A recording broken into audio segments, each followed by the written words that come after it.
बघा, हा शेतकऱ्यांचा आनंदाचा सण आहे. ज्या बैलांनी वर्षभर शेतकरी शेती करतो आणि तो त्याच्या परिवारातला सदस्य असतो आणि त्याचाही एक दिवस साजरा करावा.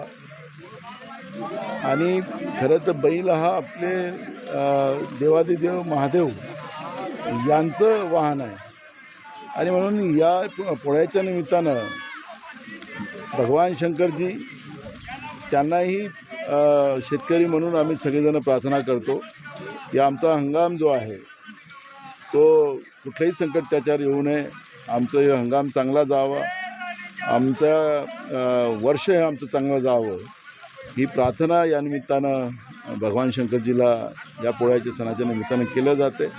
आणि त्या बैलाला निश्चितपणे त्याचा दिवस साजरा करत असताना त्याला चांगलं नवरदेवासारखं सजवून त्याची पूजा करून त्याची ओवाळणी करून त्याला नैवेद्य चढवलं जातं. आणि म्हणून या शेतकऱ्यांचा बळीराजाचा खरा सोबती कोण असेल तर तो बैलच आहे.